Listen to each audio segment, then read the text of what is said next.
7 nations, 15 laps, 4 men per team. One chance to etch their names into eternity. On this night in Nassau, anticipation hung heavy, from the powerhouse of Qatar to the relentless Australians to the undisputed kings of middle distance, Kenya. A race so fast, so relentless, the record books would never look the same again. This is the 4x1500m world record.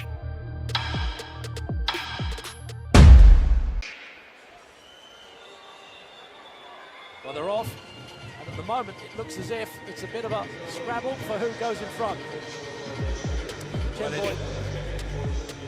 Well, it will indeed, Steve, be very interesting to see the tactics. They've gone off at, it seems, at a reasonable pace, but certainly not the sort of blistering ones we've seen from some of the Kenyans in the other races. But of course, Cheboi is a rather more experienced runner than we know in those 800-metre races. Al-Ghani of Qatar, a good consistent runner for them. Gregson, the Australian, which you mentioned, just in 5th place, just been overtaken by the Ethiopian first leg runner, Mekonnen Gebremedhin. And Gebremedhin, possibly the best of all the runners in this first race, world indoor bronze medalist back in 2012, and again a good consistent runner. But of course this is rather different from some of the races that the athletes are used to, as Mekonnen Gebremedhin does indeed go further. They're used to running paced races in the Grand Prix meetings, so this is rather different. But a reasonable opening lap there. Well, it's probably not as fast as we were expecting, but Gebremedhin's decided he doesn't really want to go this sort of pace, and as you said, he's a star runner, and he's decided to take it on. Cheboi now having to relinquish the lead. Well, I think the fact that the Ethiopians have made it changes the dynamic of this race. They don't have the same strength and depth as the Kenyans, because the Kenyan quartet, the slowest of them is James Magut, who goes on the 3rd leg with a not too shabby PB of 3:33. But certainly the fact that the Ethiopians are here, as we're seeing at the moment, could change the dynamic of the early stages of this race. Not only could, I think it will throughout. I mean, their worst runner is 3:34, man, and they've got Wote on the last leg, who really is in terrific form this year. So Gebremedhin leading it out for the Ethiopians here. Well, hence I think a little bit of reluctance by Cheboi to go too hard, and he doesn't want to take Gebremedhin through at a respectable pace. I think they're just now maybe it's just dissolving into a tactical battle between Ethiopia and Kenya, which we've seen so many times in the past. The Americans still up there well with Qatar, both in dark vests. Al-Ghani of Qatar and Patrick Casey of the United States, 3rd in the NCAAs last year. I think this is international debut as well. He's obviously giving a good showing for himself. He's just tucked in there at the moment in 3rd place. Gregson this time holding on to them at the moment for the Australians. So there's 6 teams together, with just the poles really at the back of the affairs at the moment. So Gebremedhin's been prepared to take up the running pretty early on in this race, and Cheboi just holding on at the moment, now just ranging up under his shoulder. Looks like he's going to burst through. Yes, Cheboi is now taking it up for Kenya. For the Americans, Casey just behind him, but Gebremedhin's trying to hold him off as they come up now, and it is indeed pretty quick. It's speeded up, 2:57 there. Yeah, Gebremedhin was putting the pace on there, just didn't want to relinquish that lead there. Cheboi was jostled a little bit, and at the moment you see Cheboi and he's trying his best to go past Gebremedhin. Gebremedhin is going to attack again. He doesn't like it. This is a good race, and because of that they are speeding up, which is very important if we're looking at a world record. Casey, though, the United States also making a move on the outside here. Well, the Americans will not be put down, will they? Splendid run by Casey as they're coming up, of course, now to the first changeover just on the bend here. And it's been a reasonable first lap here. It's around 3:37-ish. That's not bad at all. They're under world record by 3 seconds. Under world record by 3 seconds, and Kenya pick up the lead once again. Storming in front for the East African nation is Silas Kiplagat. But look at the effort being put forth by Soresa Fida. Well, he's having to do that. It was a terrible changeover for the Ethiopians. They're not used to having the baton in their hand, I don't think, and he lost almost 20 metres or so. So coming into the back straight, still 4 main contenders. Silas Kiplagat, though, comfortable and in control, leading out these athletes, being closely pursued by David Torrence, former US indoor 3,000-meter champion, on his heels and on his shoulders as they come around to complete 400 meters for this leg. And bear in mind, Silas Kiplagat is one of only 2 men to have gone under 3:30 this season in Doha. He's got the credentials of a world silver medal in Daegu, and we know he is lightning quick. And this is a very quick first lap there. I think it's around 55, 56. Well, they're getting into the real top strata of middle distance running here, and because of that, these 3 are pulling well away. Pulling well away from the rest of the field. It is Kiplagat, Torrence and Fida. Fida, only 19 years of age. World Junior Championships, went out in the heats in 2010, 3rd as an African junior a year later.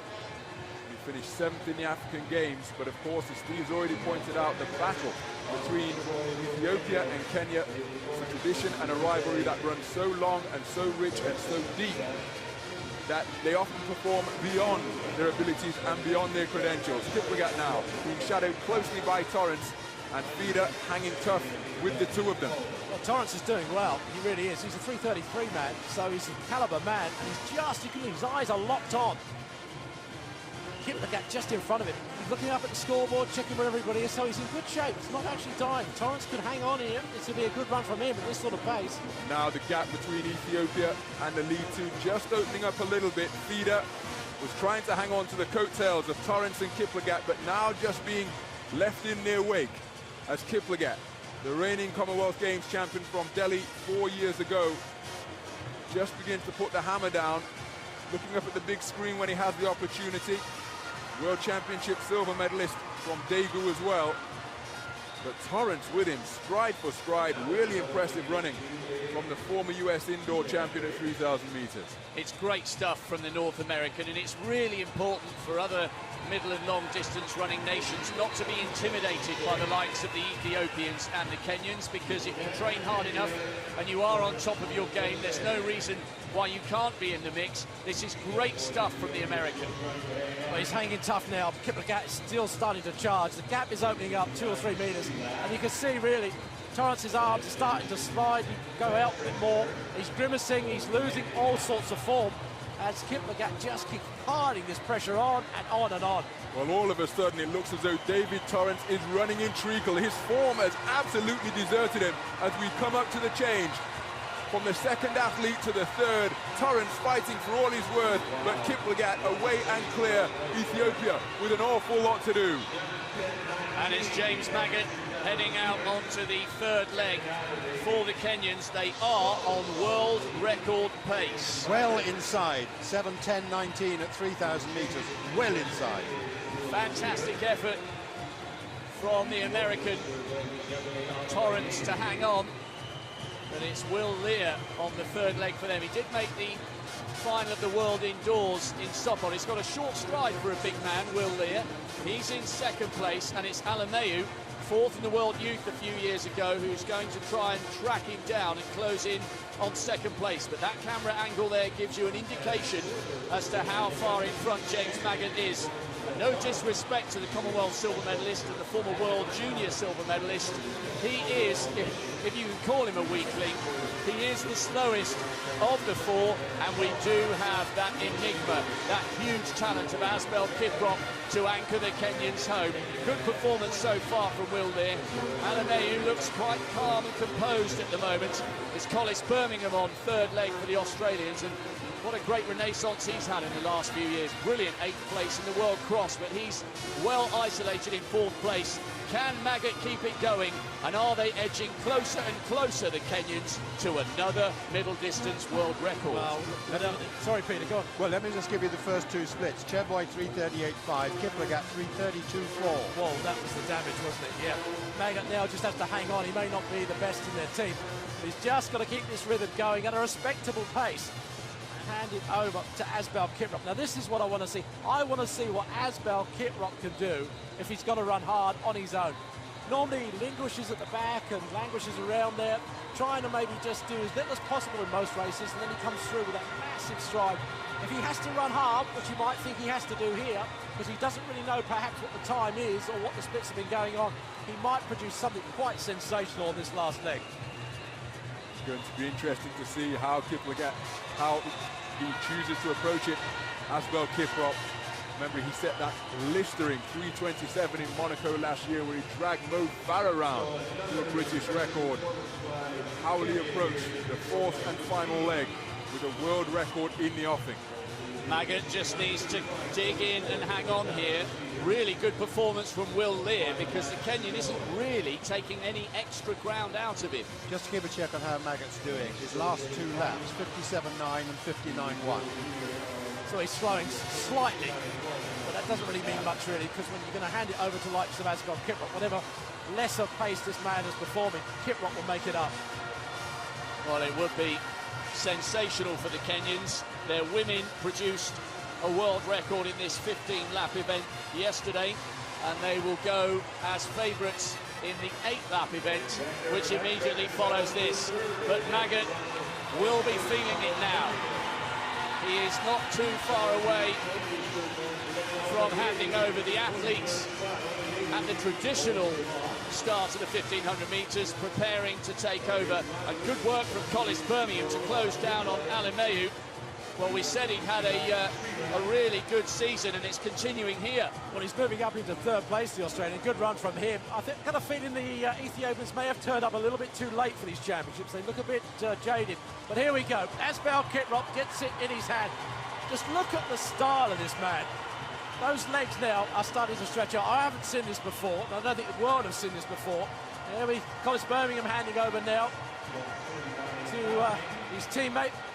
Well, let's just see the first lap of what Asbel can try and do. If the crowd get him excited, we could see something very special indeed. He knows, I think, he's going to break the world record because he's almost capable of making any deficit up that he has to for that particular record.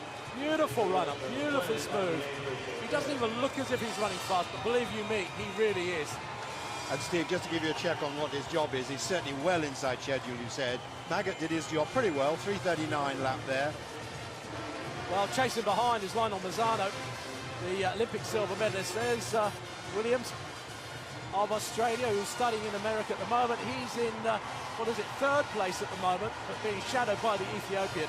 But those long legs are now stretching out down the back straight, eating up the ground. 55 seconds his first lap.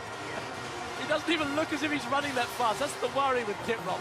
But I think we can safely say this world record is definitely going to go. But just how much he wants to stride out. He's irresistible to watch, Steve. And the question I've got for you, his legs are so thin. He's run 3:27, as Ronald McIntosh has just said. Where does the power come from? Because his legs are tiny. It is. There's Manzano. He's got a hard task, hasn't he, trying to catch this man. But he is a caliber athlete. But you can see now Asbel stretching out even more. I saw him after the Olympics. He didn't run there. He was terribly disappointed not to be able to defend his gold medal. He was injured, and I think to him that was a big deficit. But I think he's coming back in this sort of form that could really make this world sit up and watch what a true talent he is. Well, we're being treated to the elegant style and grace of Asbel Kiprop, fairly gliding around this brand new Mondo surface. It's almost too relaxing, isn't it? He's almost looking around here, enjoying it as much as we are, really. But there you go. He looks totally effortless. When he looks up into that big screen, it's like he's out for a 10-mile Sunday stroll. Well, looking at this now, we just see Manzano coming into the picture at the top. He's actually stretching away from the Olympic silver medalist. He's making it look easy.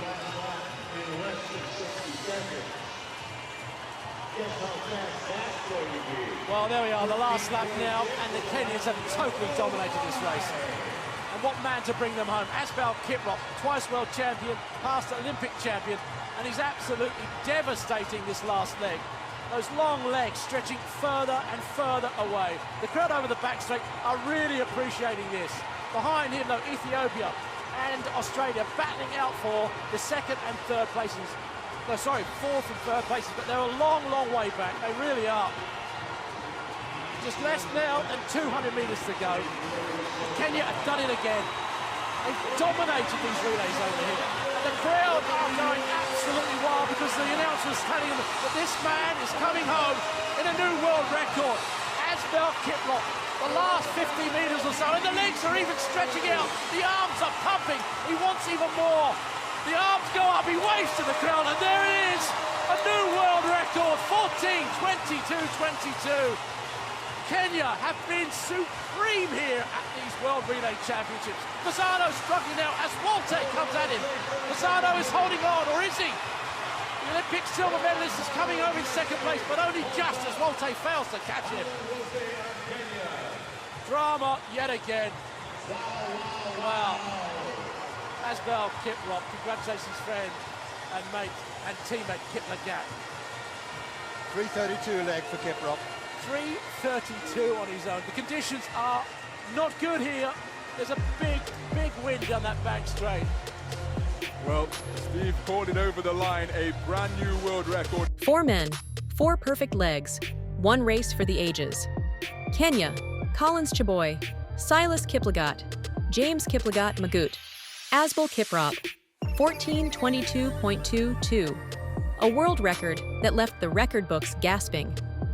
USA's Patrick Casey, David Torrence, Will Leer, and Leonel Manzano took silver with an American record. Ethiopia's Mekonnen Gebremedhin, Soresa Fida, Zebene Alemayehu, and Aman Wote claimed bronze with a national record. If moments like this give you goosebumps, like, share, subscribe, because history isn't done yet.